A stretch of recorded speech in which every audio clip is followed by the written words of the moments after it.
Sumasang-ayon si Vice President Sara Duterte sa mungkahing isailalim sa lifestyle check ni Pangulong Marcos Jr. ang lahat ng opisyal ng pamahalaan.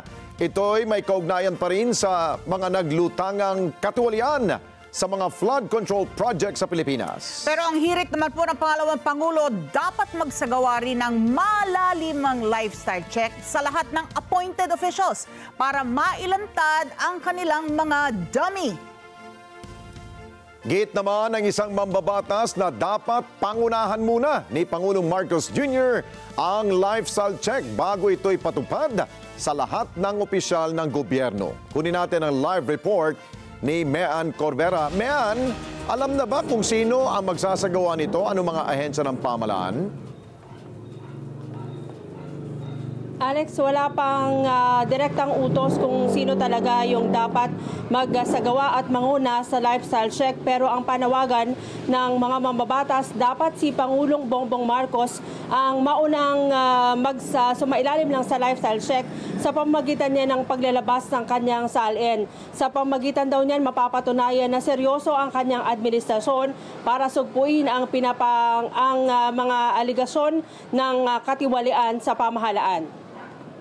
Si Pangulong Bongbong Marcos daw ang dapat manguna sa iniutos nitong lifestyle check sa mga opisyal ng gobyerno, partikular na sa Department of Public Works and Highways. Ayon kay Senador Risa Hontiveros, kailangan maging halimbawa ang Pangulo para ipakitang wala itong itinatago ngayong kinukwestiyon ang mga opisyal ng gobyerno dahil sa katiwalian sa mga flood control projects.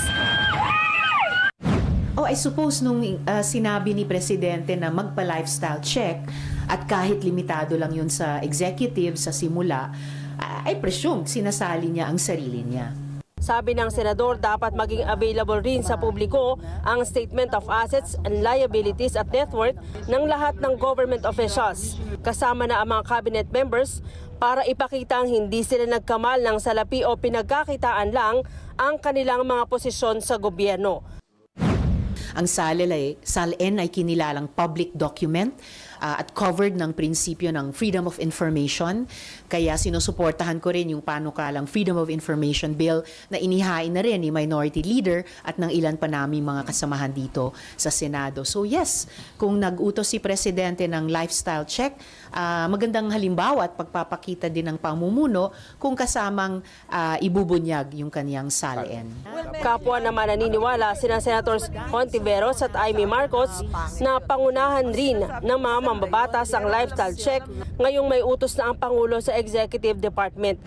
Hindi ba dapat mauna kami? Overdue na yan, lifestyle check na yan. Kasi kung titignan mo yung mga Facebook nila, ikaw ang masisindak sa pinagmamalaking mga sasakyan, mga apartment sa ibang bansa, mga alahas na kakaiba. Kaya karapat-dapat lamang. Wala naman sikreto, kitang-kita na mga ebidensya, pambihira. Handa rin si Marcos na ilabas ang kanyang salin. Pero dapat pagkatapos ng lifestyle check, may maimbestigahan at maparusahan. Alam niyo, yung lifestyle check, umpisa pa lamang. Pagkatapos doon, iimbestigahan kung talagang may negosyo o may na negosyo. At higit sa lahat, dapat may makulong. Kasi parang wala namang ending to. Hindi natutuldukan itong mga lifestyle check. Puro press release, puro banat, katakot-takot na birada. Tapos ang ending, wala naman nakukulong. Ano ba yun? Dapat may kasamang negative na reinforcement naman. Kung yan ay incentive or positive reinforcement, yung negative reinforcement ay yung sinabi din ni Senator Ping sa interpellation kahapon, yung kasiguruhan na mahuhuli, mapoprosecute, at kung found guilty, mapaparusahan.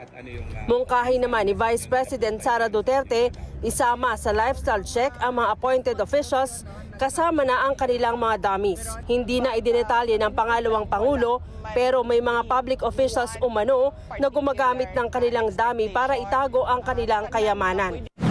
Dapat lang. At hindi lang yung elected public officials, pati yung mga appointed public officials. At hindi lang yung mga yung on the surface na sasabihin natin kung ano yung nakalagay sa SALN. Dapat deep dive kung sino yung mga dummy. Ilabas yung mga dummy ng mga public officials. Hinimok niya rin ang Pangulo na palawakin pa ang investigasyon hindi lang sa flood control projects kundi sa iba pang infrastructure projects na umano'y pinaghati-hatian rin ng mga mambabatas. Diretso nilang kinuha ang school building program, ang SBP, at pinaghati-hatian nila sa loob ng House of Representatives. At diretso nilang inattach yung listahan nila doon sa GAA version, House version ng GAA.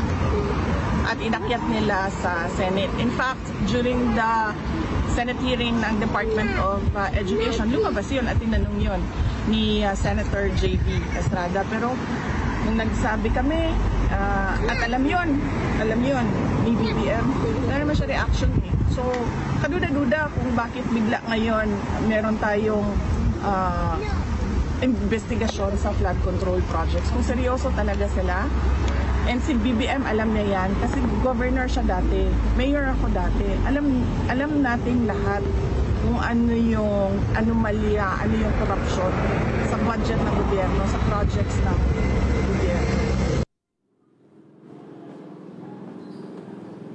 Alex, sa Lunes, itutuloy naman ng Senate Blue Ribbon Committee ang investigasyon tungkol doon sa mga flood control projects. Sabi ng mga senador kasama sa ipapatawag yung 2 district engineers ng DPWH sa Bulacan kung saan kasama sa itatanong sa kanila kung saan nila nakuha yung mga pinambili ng kanilang mamahaling relo, mga damit at mga alahas, Alex. Ayun, kung maari, sama na nila si District Engineer Calalo sa hearing kung may imbitasyon. Okay, balikan ko lang yung tanong ko kanina, kung sinong gagawa nga nitong pagtingin sa Marangyang Buhay nitong ilang mga opisyal ng pamahalaan. Dahil, kung correct me if I'm wrong, kanina pinakinggan ko ang press briefing sa Malacanang, parang binabanggit yata ni Attorney Claire na parang sinasabihan ng BIR at ang Bureau of Customs na sila ang manguna to check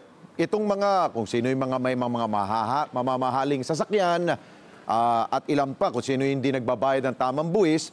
Pero ang tanong hindi pa rin ba naisip rin ng ating mga mambabatas na sino bang ahensya ng pamahalaan ang walang bahid ng korupsyon?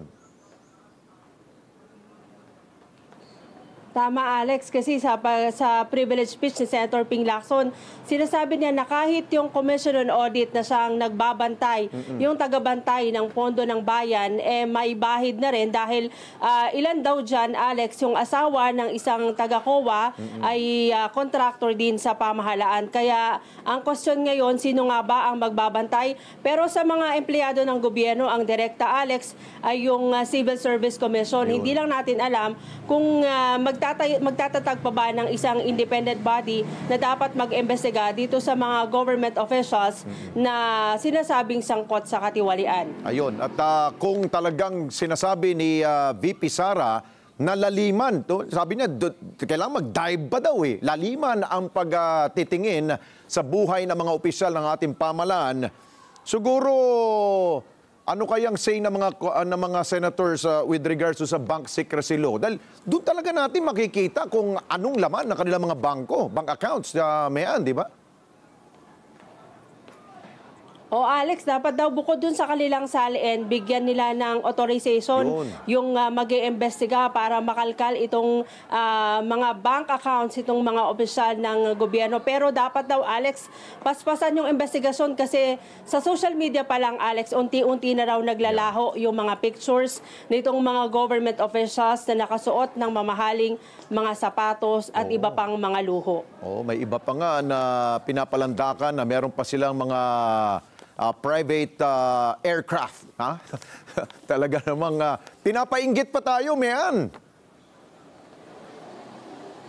Baka daw maglaho na rin yan, Alex, sa mga susunod na araw. Kaya dapat lang na bilisan yung pag-iimbestiga. Okay. Sige, antabayan na natin sa gagawing hearing dyan sa Senado nitong Senate Blue Ribbon Committee ni Senador Marcoleta. Maraming salamat sa iyo, Mayan Corbera, mata natin sa Senado.